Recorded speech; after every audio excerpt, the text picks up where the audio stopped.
Hi there, I'm Lillian. Welcome to my channel. Here I talk about what it's like to wake up and find out that you're married to a covert narcissist. How I was baited through love bombing, trapped by a trauma bond, and stuck blind in Stockholm Syndrome for 34 years. I hope by sharing my journey of how God released me from that captivity and gave me back my freedom and control over my life, that He will use me as an example to any sister that might be stuck like I was, unable to tell the difference between love and abuse. And by allowing our God to heal and restore her feminine heart, she'll be able to see the difference between a difficult husband and a dangerous man. If you're interested in going deeper into the content I've shared today, or if you're ready to begin your healing journey, I've created a PDF that goes along with the video to help you do that. I respond to emails the last week of the month if you would like support as you're making your way through your journey. I would love to hear from you. Email me at shrewdsheetsbylillian@gmail.com. So on to the content. For today, I want to start with the question I ended with in part 1. Are you going to keep your inner girl hidden and unhealed?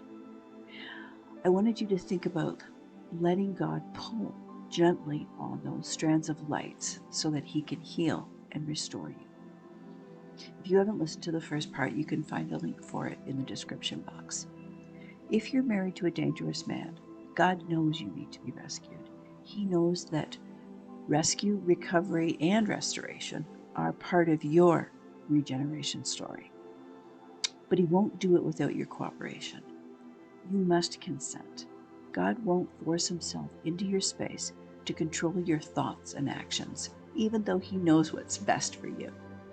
That's what an abuser does. The abuser removes your own personality and dissolves your autonomy. He tricks you into thinking that you have no free choice in the decision making. So, as you gradually assume his likeness, you end up seeing yourself as a powerless victim instead of a powerful daughter of God. Free choice to govern yourself is the greatest gift of love that God gives us. But if your only identification with yourself is like a victim, you won't have the capacity to take responsibility for yourself, for any part of your temple. Your mind, heart, soul, and strength are all up for grabs, so to speak.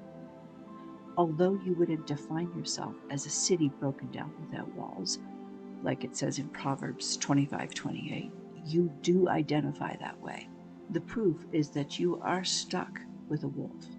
Taking responsibility is how you get unstuck. It's how you begin to heal. In order to heal, you have to see those areas that need healing, the areas that are not put together right. For whatever reason, they're not put together right. That's a mouthful. Let me try it this way.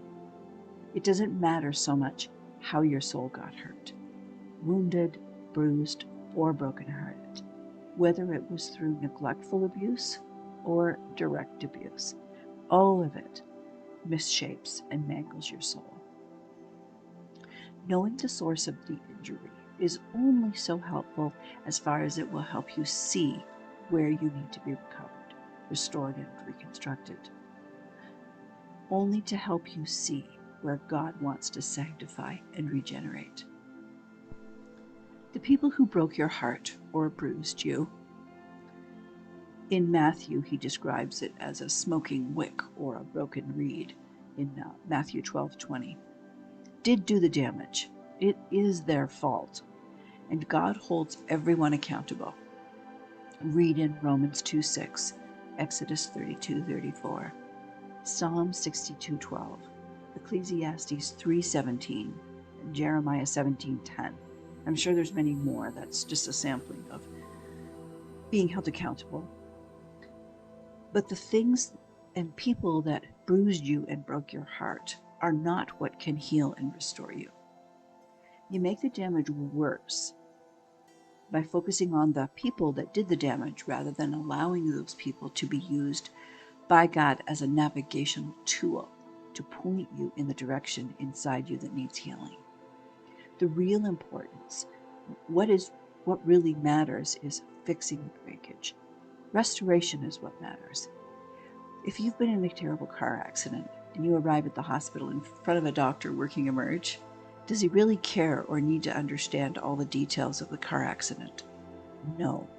If he continues to overfocus on how your leg got mangled, what kind of car it was, who was driving, how it happened, he's actually not focusing on the real problem, resetting and restoration of your leg. Healing that little girl inside you is your responsibility, because only you have the power to help her the right way. It's only you and your trust of the Holy Spirit inside you that will allow you to loosen your grip on the mess you've created inside yourself in order to keep all those wounds protected and hidden. In keeping with the metaphor of a broken leg, you've created a mess of your own broken leg because you couldn't get to a doctor to get it done right. So your little hands did the best that you could with the limited resources that they had at your young age. Your leg seems okay, but it's not set, healed, and restored rightly by someone who knows how to do it.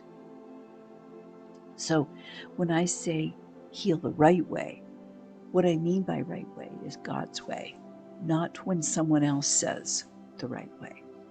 Right means the way God created you to be in the first place, the way He intended for you to be, not in a religious way, not the way someone else has interpreted the Bible as to what your healing means for your personality.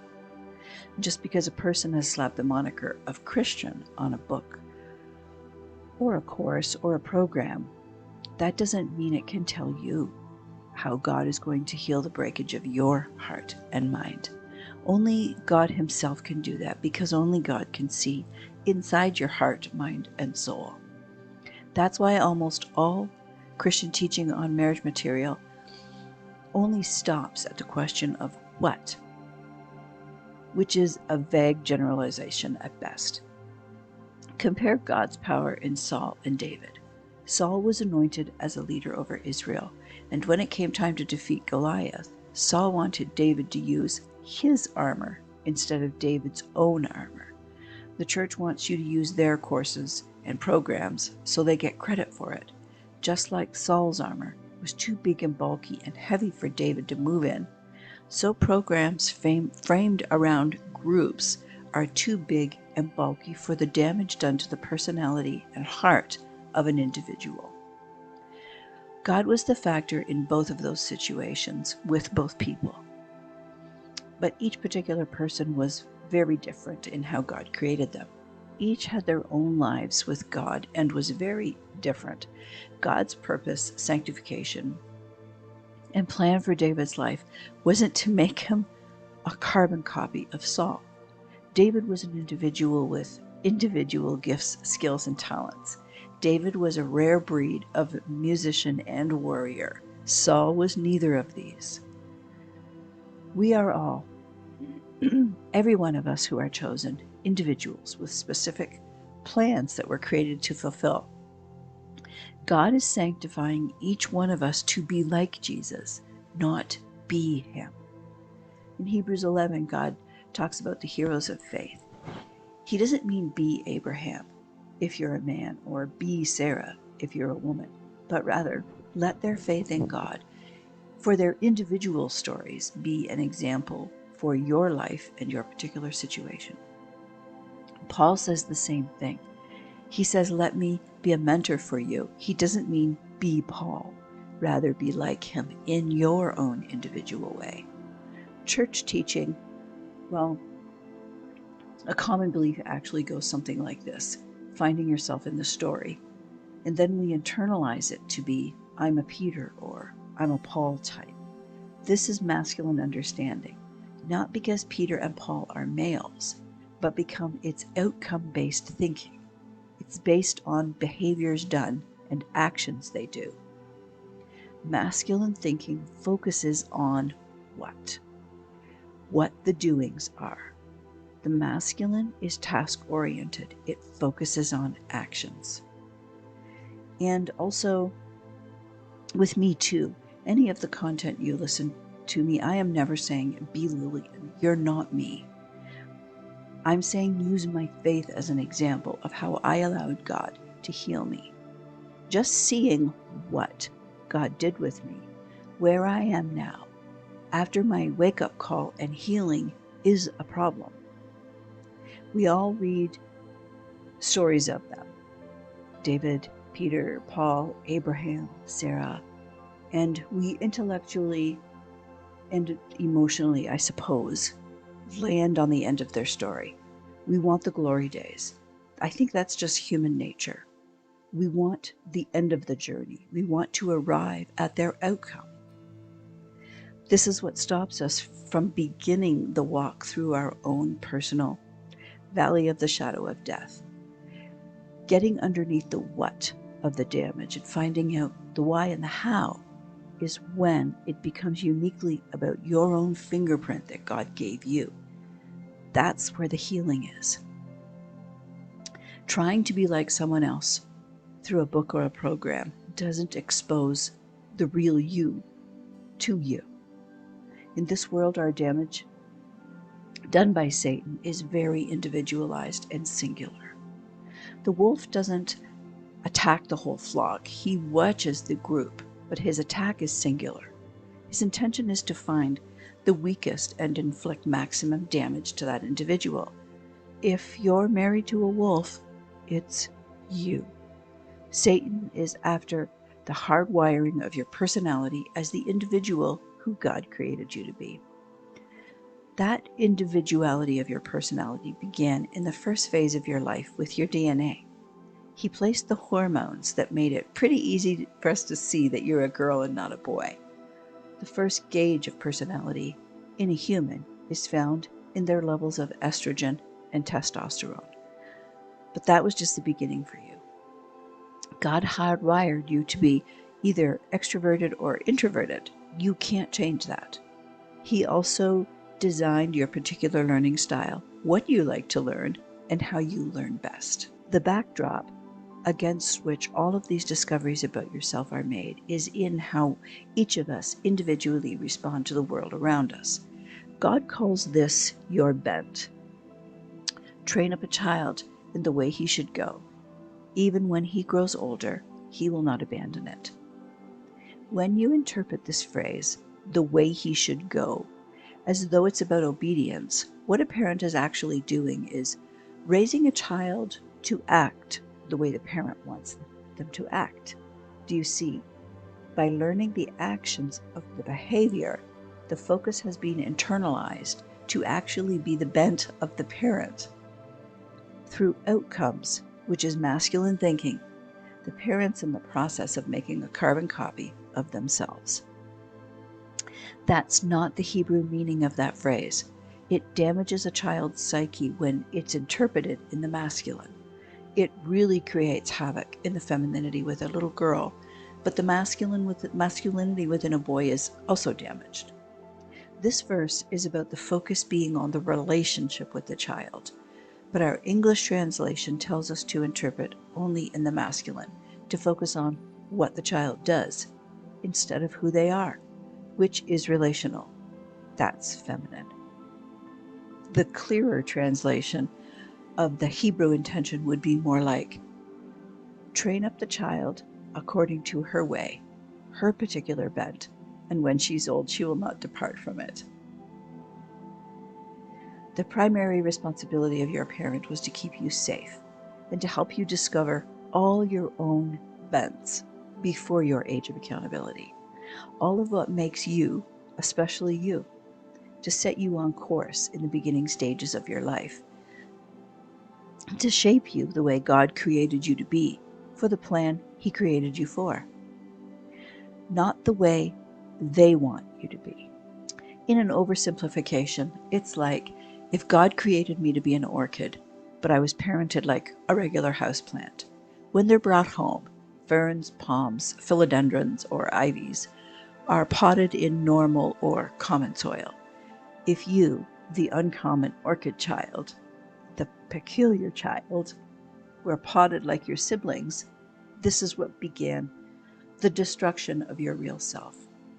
Your real self is the person who sits inside your skin that no one sees except God and you, your real, true self.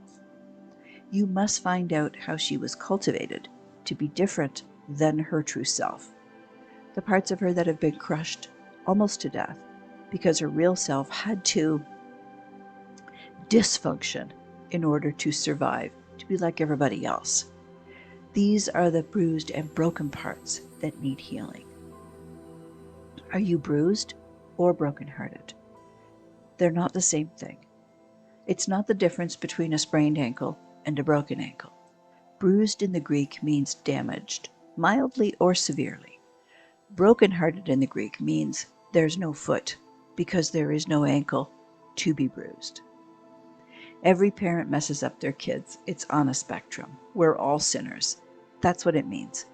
Good and bad parenting is on a sliding scale. There are sinful people who do know how to parent well. Matthew 7:9-11. The damage to their children is less. They still need healing because they're bruised. The spectrum is how badly they are bruised. It's indirect abuse through neglect of parenting the child according to her own bent. In ignorance, they damage the soul of their child. Evil parenting is not in ignorance. It's direct and intentional. It's actually evil that's pretending to parent badly. In the story of Bart Miller, the lead singer in the band Mercy Me, Bart was abused. No one can disagree with that. But Bart's dad wasn't evil. He was really a bad dad because of being so broken.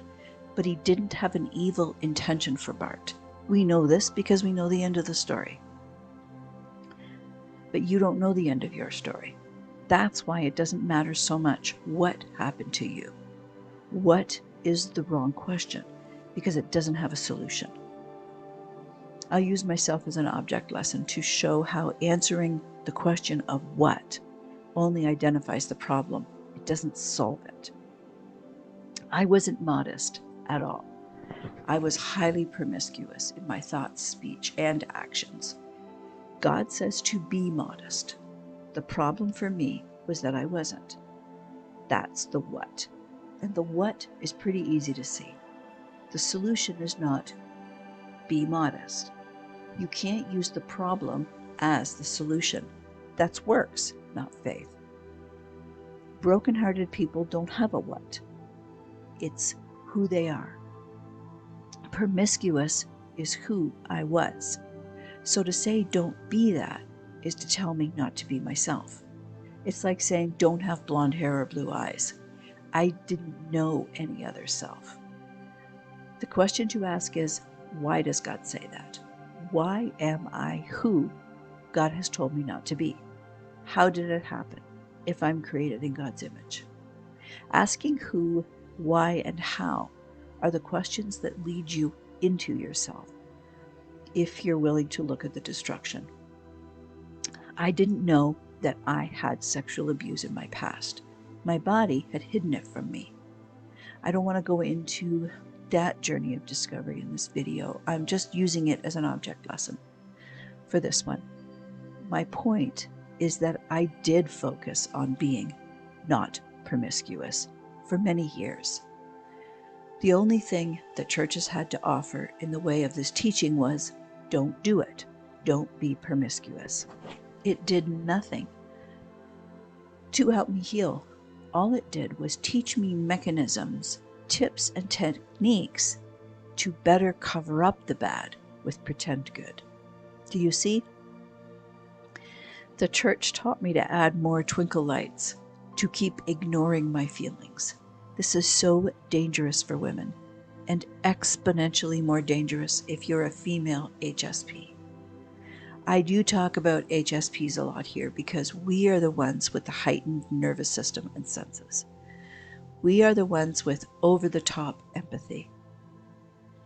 When that kind of person is damaged because she doesn't know her own bent, well, I was the epitome of the gullible, naive woman in 2 Timothy 3. We are the targets for the wolves. HSPs, you know there's something different about you. HSPs are the hardest babies. It was always me that was the most difficult, the most fussiest, troublesome, the most needy. I couldn't handle even a bit of pee in my diaper. I cried. All the wrong creams and powder broke out my skin. I had extremely sensitive skin, and I grew up to have eczema and sensitive skin as an adult, and allergies. I was treated the same as my brother and sister, but they weren't HSPs. Too much noise didn't bother them. I cried, though. Too bright of lights, I cried. Too dark, I cried. All my senses were overstimulated, so my threshold for pain was very low. I was always told not to be a crybaby. You're too sensitive. That doesn't really hurt. It wasn't that bad. And a lot of those comments were accompanied with laughter and jest. I didn't learn all those factoids about myself in nice family hangouts in front of the fireplace with hot chocolate. I learned about myself from slights and sideways comments that came out in annoyance or comical put-downs as I was growing up. See, we are all unique and different.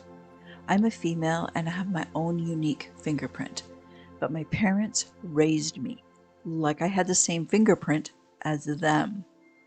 And this is the first layer of damage. Almost every child not raised according to their own bent is bruised and damaged. But there is a strength within the bent of a child that's a non-HSP. That bent, somehow for them, remains intact. But with an HSP, when her bent is damaged, it's critical because it's in those earliest stages of the development of personhood, from birth to about age 5 or 6, that an HSP's heightened sensory system within ourselves begins to not be trusted. That beginning stage of the main way that we're supposed to be able to protect ourselves so that we can make our way in the world, that heightened sensory perception of self learns to not trust the self and instead look to others for trust. That HSP child has just begun her journey into brokenheartedness. Then, the secondary layer is the abuse from preoccupied parents. It lands in the child as neglect. It can be from unintentional bad parenting or intentional bad parenting, which is the evil kind. It doesn't matter if it's from alcoholism, watching TV all the time, even being at church all the time, or work all the time, or school all the time. It's a parent that's uninvolved, unavailable, or unengaged, or all three of them. It could even be an achievement-driven parenting mindset, or just a super busy household that runs on such a tight timeline. There's no space or time for the child to individuate organically. This parent has bought into the rhetoric of quality over quantity time. This is the other end of the spectrum of abuse of neglect. It's just hidden in activities that look good.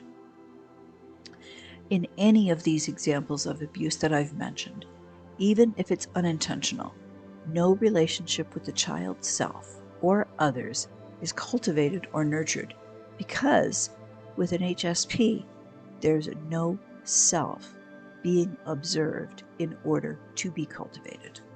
All of it lands in the same spot in the heart of the HSP child, and in an undulating, eroding kind of pattern, it whispers, "You have no particular bent." So that's the foundation that she uses to build the rest of her scaffolding from about the age of 6 or 7 years old, all the way up to the age of accountability. The depth of damage from any kind of abuse, whether it was intentional from bad parenting or from evil parenting, it's largely dependent on your individual personality. It's not right or fair, but it's the truth of the world we live in, and it does belong to Satan now. That's why we need God's help to unwrap those twinkle lights so that he can deconstruct all that faulty scaffolding. I could never have discovered my own individual bent and taken responsibility for my healing without God showing me my true self. If you're married to a wolf and you're just beginning to see the truth of it, you are that broken-hearted woman that Jesus talks about in Luke 4:18. Closing thoughts. First, shh. Don't say a word about this to him. Discovering that your husband's dangerous is a scary place to end up. It's never where you thought you'd be, and it feels like an unreality. But your silence about your awareness of what he really is, that's your safety zone. And always remember, a clueless guy that causes dysfunction and seems difficult, he's not dangerous. But the malignant man is not clueless. He just pretends to be difficult and dysfunctional so that he can hide how dangerous he is.